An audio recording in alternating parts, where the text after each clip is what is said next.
It's Monday, the 13th day in the month of October 2025.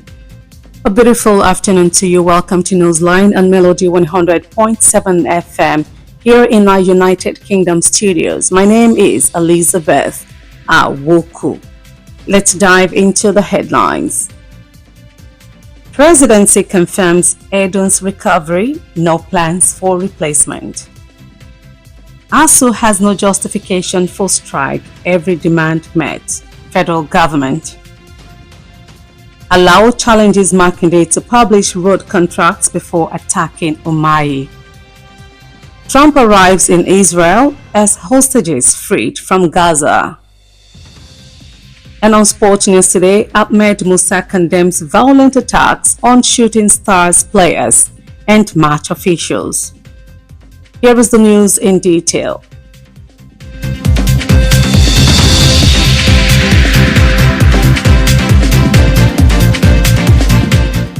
Minister of Finance and Coordinating Minister of the Economy, Mr. Wale Edun, is recuperating in his Abuja home after falling ill, and there are no plans by President Bola Tinubu to replace him.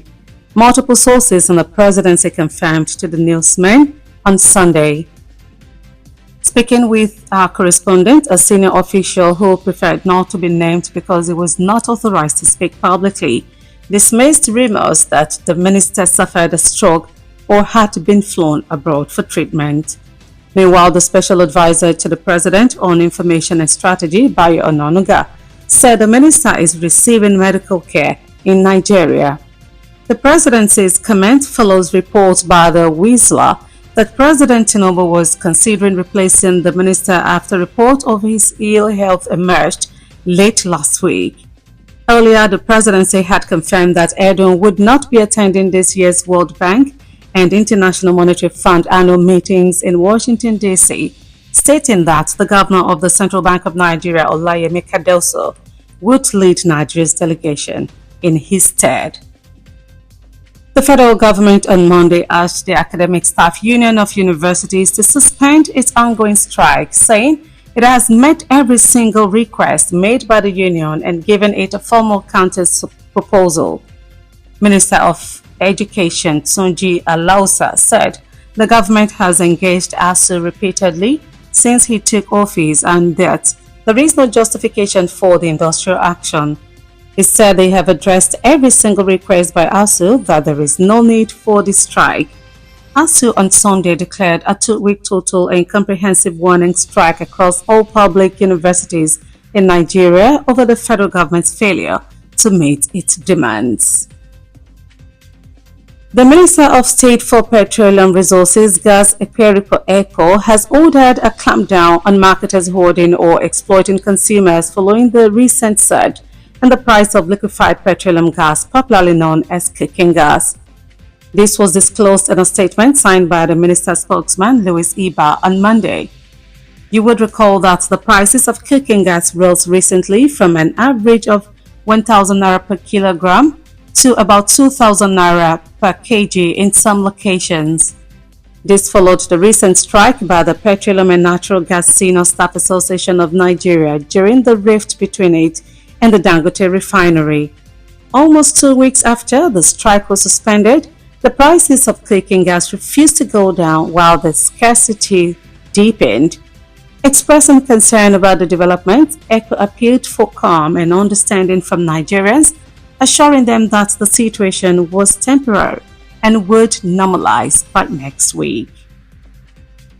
In another story, a chieftain of the All Progressives Congress APC in Oyo State, Engineer Oyedele Hakim Alao, popularly known as Alao, has taken a swipe at Governor Seyi Makinde over his recent criticism of the Honorable Minister of Works, Engineer David Umahi. The APC chieftain was reacting to the remarks by the governor in which he said Umahi was dancing around the coast on the Lagos-Calabar Coastal Highway. According to him, road costs by the administration of Governor Makinde defied logic, accusing it of turning road construction into a cost-draining adventure that has produced some of the highest cost per kilometer projects in Nigeria's history. Thank you for staying tuned. Newsline returns shortly. Stay with us.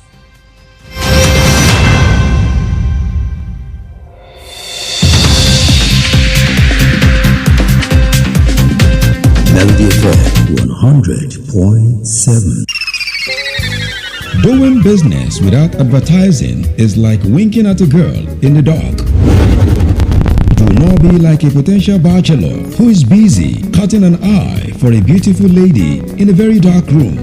Give your business the much needed publicity it deserves. Come do business with us by advertising your goods and services on Melody 100.7 FM Ibadan, and let's use our platform to uplift your own. Advertise with us by contacting our marketing department at number 2 MB Makpadero Street, Bodewasimi, Basharun, Ibadan, Oyo State, Nigeria. Telephone 0915-500-107. That is 0915-500-1007. You can also follow us on all our social media platforms at Melody 107 FM. At Melody FM Ibadan, we help make your business to blow. Yaga yaga. Melody FM, your real home of entertainment. Stay cool, stay cool. Yes, Melody.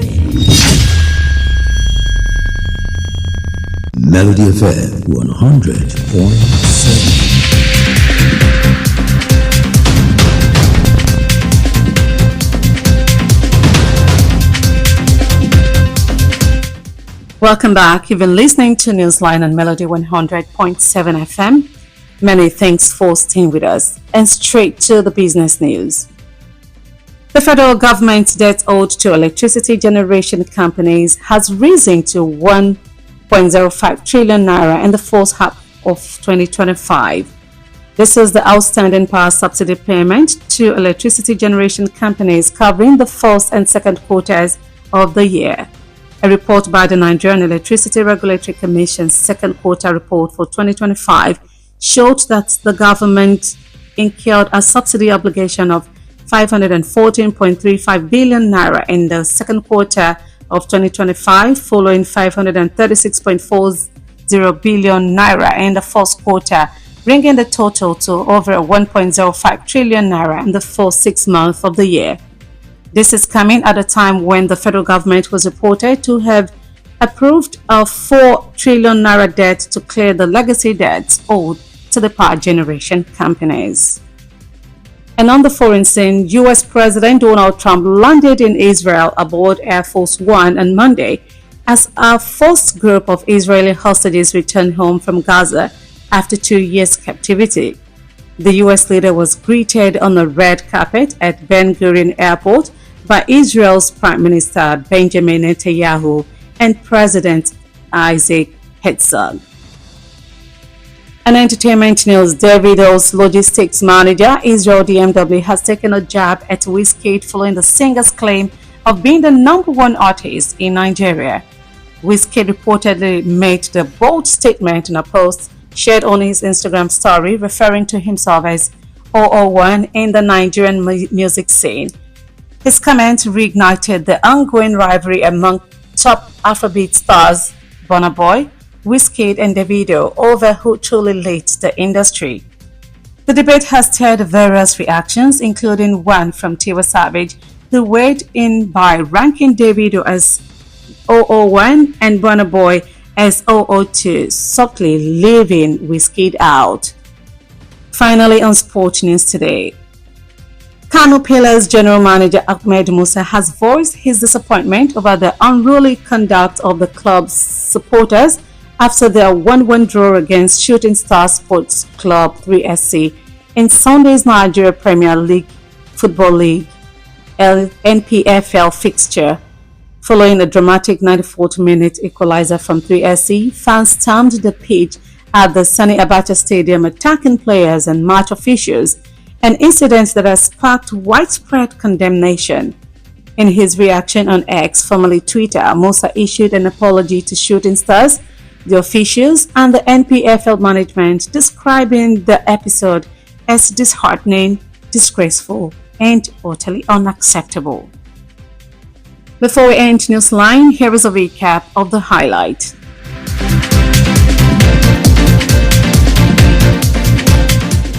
Presidency confirms Edun's recovery. No plans for replacement. ASU has no justification for strike. Every demand met. Federal government. Allow challenges Makinde to publish broad contracts before attacking Umahi. And on the foreign scene, Trump arrives in Israel as hostages freed from Gaza. And on Sport News Today, finally, we told you that Ahmed Musa condemns violent attacks on Shooting Stars players and match officials. We've come to the end of Newsline on Melody 100.7 FM. Kindly join us on our social media platforms for more news stories and excellent programming. Newsline was compiled and produced by Kudirat Hakim Apampa and Popola Egunfemi. Edited by Eyitayo Olushola. I am Elizabeth Awoku. Do stay tuned for the Yoruba version of the news shortly.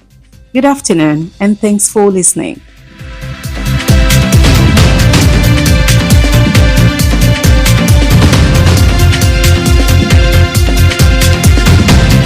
Melody FM 100.7.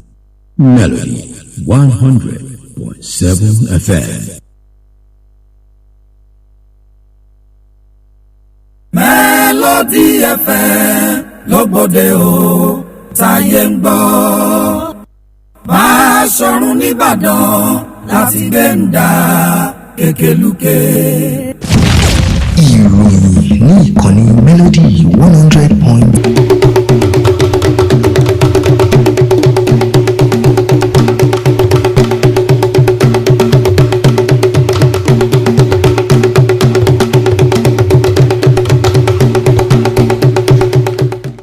Mo kí yín ẹ káàsán àsìkò iṣẹ́ látàárọ̀. Àkójọpọ̀ ìròyìn ló ń dé sí etí ìgbọ̀nyìn láti ìkànnì Melody 100.7 FM Ìbàdàn. Adenike Adesoye lóníròyìn ṣáájú ẹgbẹ́ kókó oníròyìn náà. Iléeṣẹ́ ààrẹ fìdí ẹ̀ múlẹ̀ pé ara Ẹdùn ti ń padà bọ̀ sípò tó sì ní ààrẹ Tinubu ò gbèrò láti rọ́pò rẹ̀. Ìjọba àpapọ̀ fi léde pé ẹgbẹ́ ASUU ní àwíjàre kankan láti dá iṣẹ́ sílẹ̀ torí pé gbogbo ìbéèrè ẹgbẹ́ ọ̀hún ni ìjọba ti dáhùn sí. Àlàó pé gómìnà Mákindé níjà láti kéde àwọn iṣẹ́ àkànṣe ojú pópó tó ṣe kó tó tako Umahi. Nílẹ̀ òkèrè, Trump gúnlẹ̀ sí ilẹ̀ Israeli níbi àwọn tó wà láhàámọ́ nílùú Gaza ṣe gba òmìnira wọn.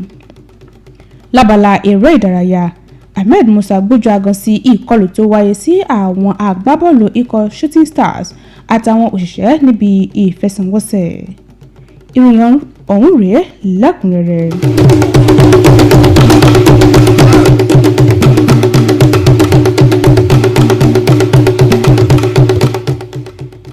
Iléeṣẹ́ ààrẹ ti sọ pé ara mínísítà fẹ́tò ìṣúná ọ̀gbẹ́ni Wálé Ẹdùn ti ń padà bọ̀ sípò ní ilé rẹ̀ tó wà nílùú Àbújá lẹ́yìn tí ó dùbúlẹ̀ àìsàn tí ààrẹ Bọ́lá Tinubu sì ní èròǹgbà kankan láti rọ́pò rẹ̀. Nígbà tí ó ń bá àwọn oníròyìn sọ̀rọ̀, èèkànkan níléeṣẹ́ ààrẹ tó sọ̀rọ̀ lábẹ́ aṣọ látàrí pé kò ní àṣẹ láti sọ̀rọ̀ ní gbangba lórí ọ̀rọ̀ ọ̀hún tako àhesọ ọ̀rọ̀ kan tó ń jà rìnrìn pé mínísítà náà ní àrùn rọpárọsẹ̀ tàbí pé wọ́n ti gbé lọ sí ilẹ̀ òkèrè fún ìtọ́jú. Wàyí o, olùdámọ̀ràn pàtàkì fún ààrẹ lórí ètò ìròyìn Báyọ̀ Ọ̀nànúgà sọ pé mínísítà ọ̀hún ń gba ìtọ́jú lọ́wọ́ lórílẹ̀‐èdè yìí. Ọ̀rọ̀ iléeṣẹ́ ààrẹ yìí wáyé lẹ́yìn ìròyìn kan pé ààrẹ Tinubu ti ń gbèrò láti rọ́pò mínísítà náà lẹ́yìn tí ó gbọ́ nípa àìlera rẹ̀.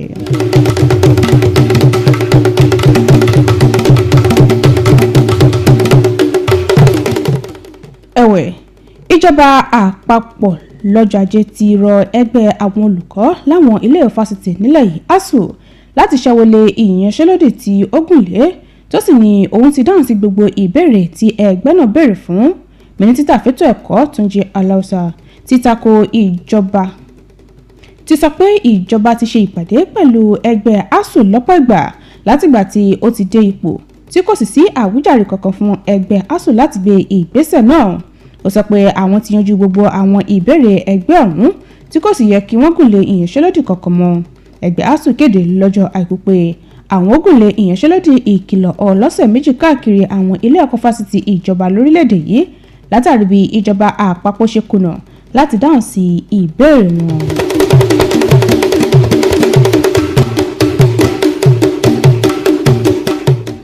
nínú ìròyìn míì mínísítà kejì fọ́rọ̀ epo bẹtiró ẹ̀ka ti afẹ́fẹ́ gáàsì Eperupe Epo ti pàṣẹ gbígbé ìgbésẹ̀ tó nípọn lórí àwọn alágbàtà tí ó ń há afẹ́fẹ́ gáàsì mọ́wọ́ tàbí tó ń gba owó tí kò tọ́ lọ́wọ́ àwọn oníbàárà lẹ́yìn tí owó afẹ́fẹ́ gáàsì ìdánu gbẹnu sókè láìpẹ́ yìí. èjì nínú àtẹ̀jáde kan látọwọ́ agbẹnusọ fún mínísítà ọ̀hún Louis Iba lọ́jọ́ ajé. ẹ ó rántí pé iye owó afẹ́fẹ́ gáàsì ìdáná ló gbẹnu sókè lẹ́nu lọ́lọ́ yìí láti ẹgbẹ̀rún kan lórí kìlógíráàmù kan sí bíi ẹgbẹ̀rún méjì lórí kìlógíráàmù kan láwọn apá ibì kan. èyí wáyé lẹ́yìn ìyanṣẹ́lódì tí ẹgbẹ́ àwọn òṣìṣẹ́ àgbà lẹ́ka epo bẹtiró àti afẹ́fẹ́ gáàsì lórílẹ̀‐èdè yìí Pengasa ń gùnlé láàkó fanfa pẹ̀lú ẹ̀bù ìfọpo Dangote. níbi ọ̀sẹ̀ méjì lẹ́yìn ìfẹ̀hónú ọ̀hún iye owó afẹ́fẹ́ gáàsì ti kọ̀ láti lọlẹ̀ tí ọ̀wọ́n gógó sì ń tẹ̀síwájú. nígbà tó ń kọminú lórí ọ̀rọ̀ náà Epo ké sí àwọn ọmọ ilẹ̀ Nàìjíríà láti ṣe sùúrù pẹ̀lú ìdánilójú pé gbogbo nǹkan yóò padà bọ̀ sípò títí ọ̀sẹ̀ tó ń bọ̀.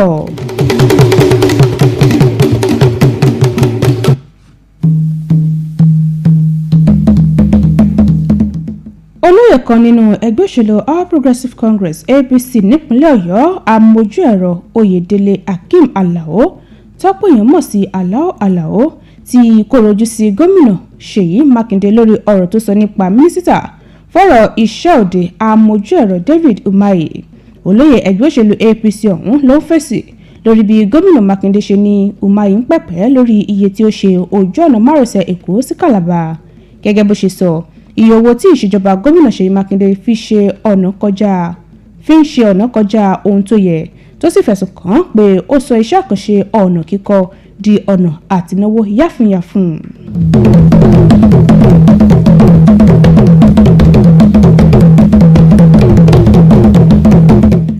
àkójọpọ̀ ìròyìn lẹ́ ń gbọ́ lọ́wọ́ láti ìkànnì Melody 100.7 FM Ìbàdàn. ìròyìn tẹ̀síwájú láìpẹ́.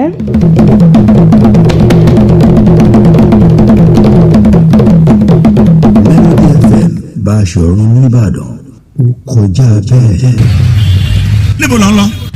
mo ń lọ kéde ọjà mi ní rédíò kan bẹ́ẹ̀ ni. níbo. má wulẹ̀ dáko má sunwó náà ibi táyé kọjú sí ni ó kọjú sí. polówó ọjà rẹ ní Melody 100.7 FM àtàjẹrẹ ló sì máa ta. polówó ọjà ní Melody sanwó polówó ọjà sí Melody jẹ́ kí wọ́n lò ní Melody tọ́jà ló sì máa ta ní wàrà wàrà. ẹ kàn sí ẹ̀ka ìpolówó ọjà wa níléeṣẹ́ wa tó wà ní ojúlé kejì MB Mápàdérun Bódè Wàásìmí Báṣọ̀run Ìbàdàn. ẹ sì lè pè wá sórí ẹ̀rọ ìbáraẹnisọ̀rọ̀ 0915 500 107 lẹ́ẹ̀kan sí 0915 500 107. bákan náà lẹ́tún lè kàn sí wa lórí àwọn ìtàkùn ayélujára wa @Melody 107 FM. àtàjẹrẹ fún gbogbo ẹni tó bá polówó ọjà ní Melody 100.7 FM. Melody FM Báṣọ̀run nìbàdàn ó kọjá bẹ́ẹ̀.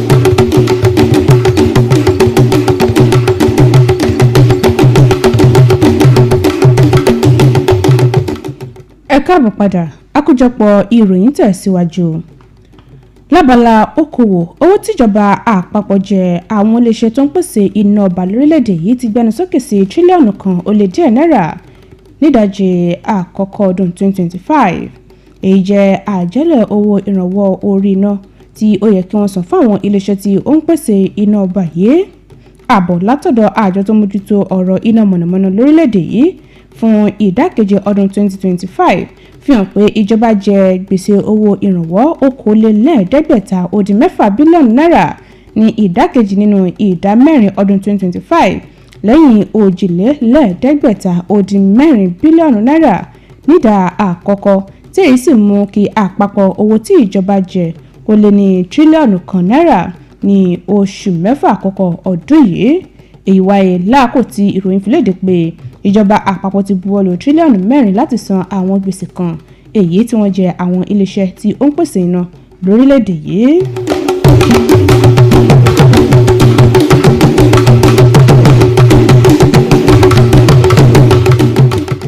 nílẹ̀ nílẹ̀ òkèèrè ààrẹ ilẹ̀ Amẹ́ríkà Donald Trump ti gúnlẹ̀ sí ilẹ̀ Israeli lónìí níbi àwọn ọmọ ilẹ̀ Israeli tó wà ní àhámọ́ nílùú Gaza ṣe padà sí ilé lẹ́yìn ọdún méjì.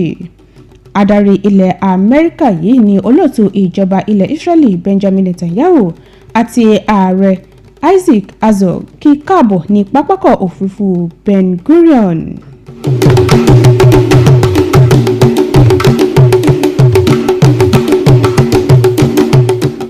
Nínú ìròyìn amúlùdùn, alákòóso lílọ bíbọ̀ fún Davido Israel DMW ti tàùn sí Wizkid lẹ́yìn tí olórin ọ̀hún sọ pé òun ni olórin tó ń lékè téńté lórílẹ̀‐èdè Nàìjíríà.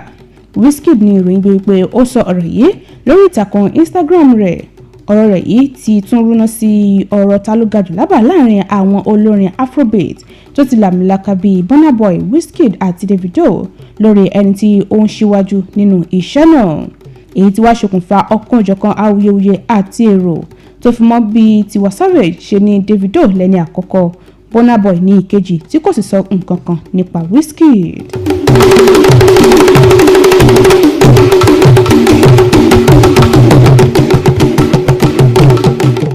Lábala eré ìdárayá, alákòóso ikọ̀ Kano Pillars Ahmed Musa ti fi àìdùnnú rẹ̀ hàn lórí ìwà àìtọ́ táwọn alátìlẹ́yìn ikọ̀ náà wù lẹ́yìn ìfẹsẹ̀wọnsẹ̀ láàrin ikọ̀ Shooting Stars àti ikọ̀ Kano Pillars lọ́jọ́ ìsinmi nínú ìdíje Premier League èyí tó kú sí omi.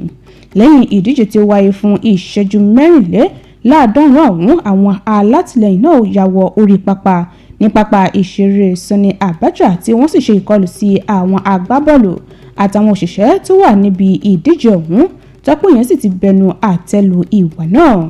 Nínú ọ̀rọ̀ rẹ̀ tó fi léde lórí ìtàkùn X, Musa tọrọ àforíjì lọ́wọ́ ikọ̀ Shooting Stars, àwọn òṣìṣẹ́, àwọn aláṣẹ NPFL tó ìṣàpèjúwe ìgbésẹ̀ náà gẹ́gẹ́ bí èyí tó tini lójú tí kò sì lè jẹ́ ìtẹ́wọ́gbà.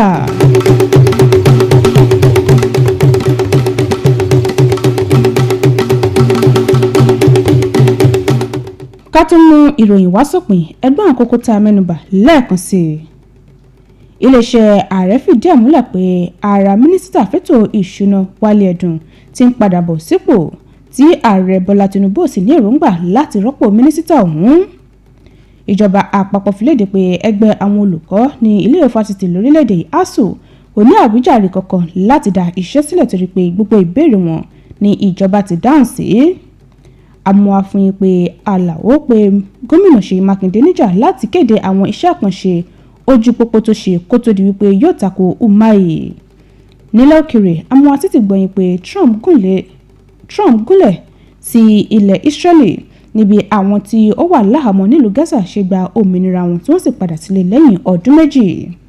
Lábala eré ìdárayá, Ahmed Musa tó jẹ́ alákòóso ikọ̀ agbábọ́ọ̀lù Kano Pillars gbójú aago sí ìkọlù tí ó wáyé sí àwọn agbábọ́ọ̀lù ikọ̀ Shooting Stars àtàwọn òṣìṣẹ́ níbi ìfẹsẹ̀wọnsẹ̀ tó wáyé ní ọjọ́ ìsinmi. tó èyí ló pin àkójọpọ̀ ìròyìn wa fún tòní láti ìkànnì Melody 100.7 FM Ìbàdàn. Ẹ lè darapọ̀ mọ́ wa lórí àwọn ìtàkùn ayélujára